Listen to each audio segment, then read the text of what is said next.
If you are looking to overcome frustrations in your life, this video may have the answer for you. Stay with me.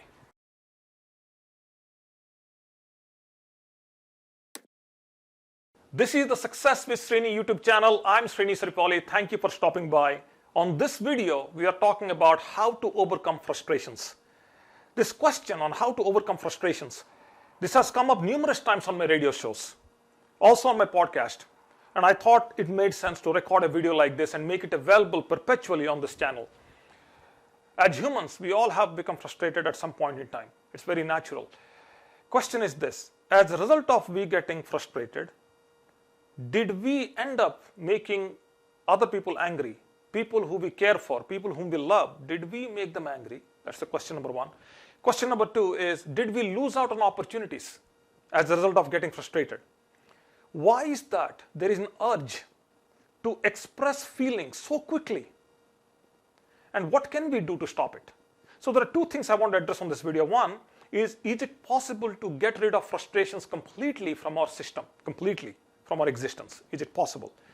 And the second is it possible to contain them if we cannot get rid of them completely?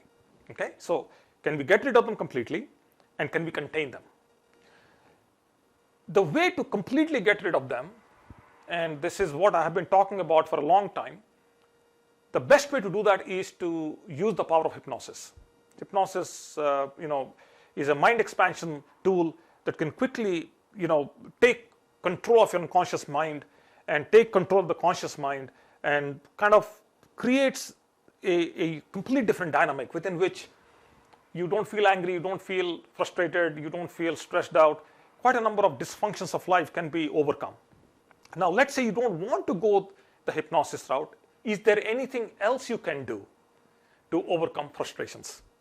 There are about 5 or 6 things I want to quickly go on this video. Of course, there are many more, but then for the sake of this video and the time that I have, I just want to stay just about 4 to 5 things I want to share here. The first and the foremost thing is breathing. The way you breathe.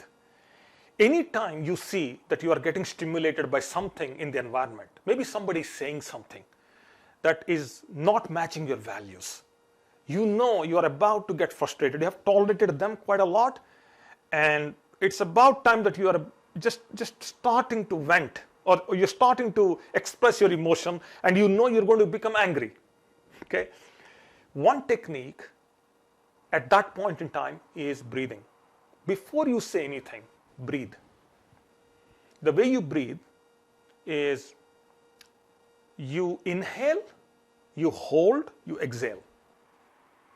So at the count of 5, you inhale. So as you are inhaling, you count 5, and you hold it for 5, count of 5, and then you exhale at the count of 5.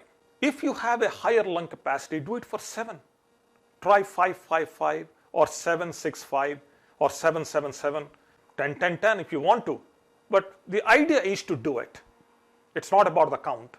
Breathing, when you breathe, your mind completely goes inward. So you're now focused into yourself. You're not focused in the environment anymore. So in the moment, your attention is removed from what's happening around you.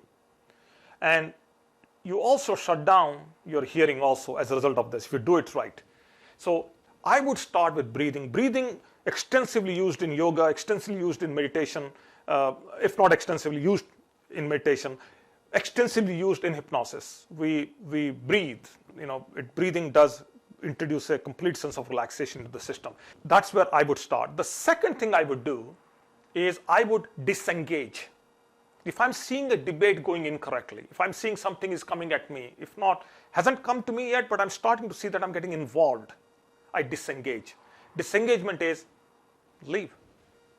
Leave the room. Getting into an argument, leave the room. Just go, take a walk, come back. Amazing.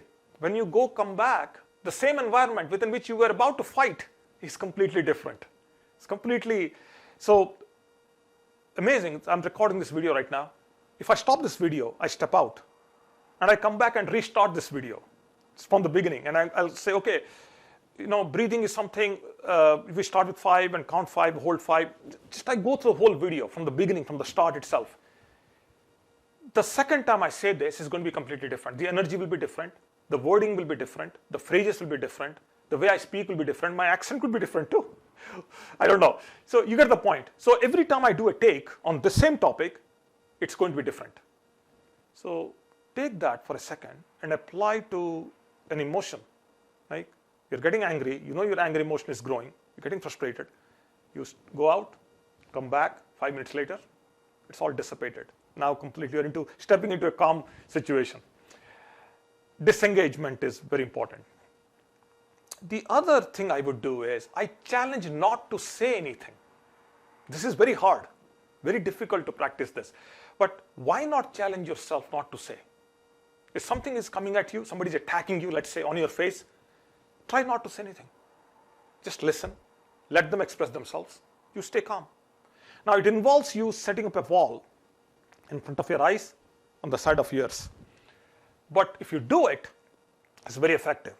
You could participate in the proceedings. You don't need to disengage. You don't need to walk away. But then you have created a wall around you. And this is done very effectively in hypnosis. Now, the next thing I would do is if I'm stepping into a social situation where I know I'm going to meet somebody who is a conversational narcissist, right? Let's say this is an area that is very. You may know some people who always talk about themselves, always try to hijack every conversation in their favor, and I'll probably do a video on this. But somebody who you know going to say something and will say a lot that's going to irritate you. You know that you're going to meet them in a party. You are going to the party. I would be proactive. I would expect them that they are going to behave in a certain way. Now, when I'm expecting that they're going to behave in a certain way, then there is nothing for me to lose. It's unnecessary, it's unproductive for me to become angry, to get angry. What's the point? Why should I get frustrated? So I expect this.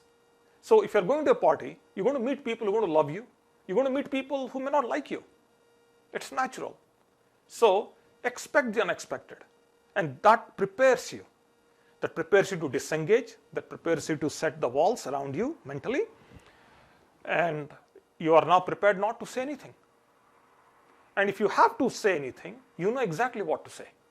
That's also good. So you're not really offending anyone, and you are measuring how you're going to respond. So your response is in your control because you planned the response. The other thing I would do is I would also try to have an affirmation in my mind that I don't want to get into a confrontation. I don't want to get into a fight. I want to have an affirmation. So why? Because if I condition my mind to operate in a certain way, nothing around me should bother me. So there are a lot of lights here as I'm recording this, and it's bothering me, literally. I mean, I do these recordings, multiple recordings, in a day, maybe 7-8 recordings a day, and the lights are constantly on my face. Bothers me. It's not bothering me because I'm dialed into this conversation. Every video I'm dialed into the conversation. It's not bothering me. So I condition my mind not to allow the surroundings to create or stimulate a different kind of an expression in me or a different kind of emotion in me. See, everything in life is small. Many, many years ago, I came across 2 small affirmations. The first affirmation is, don't sweat the small things. And the second follow-up affirmation is, everything is small. Everything is small. Life is big, but everything else is, even life is small too. Life is small too. Okay. So everything is small, honestly. It's not worth it. That's the affirmation I have in mind. And the last thing is, distraction is a very powerful principle.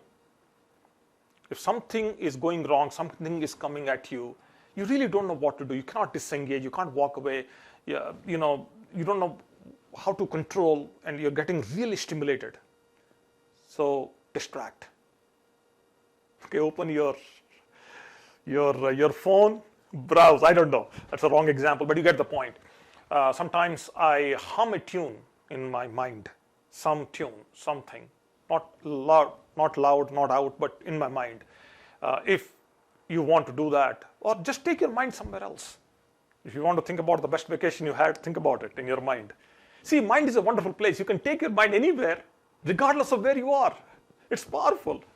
So, distraction is a very powerful principle. I'll probably do a whole dedicated educational video on distraction, how to practice distraction. See, everybody from your teachers, from your parents, every book, everything taught you how to develop concentration, right? How to stay focused.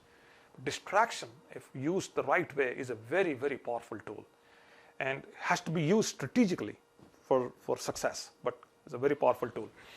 Okay. That's all for now. I hope today's video is helpful. This video is helpful.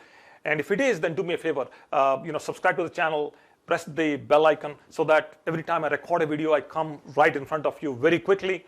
And if you have a question for me, drop a question, write a question right below this video. I will personally answer your question.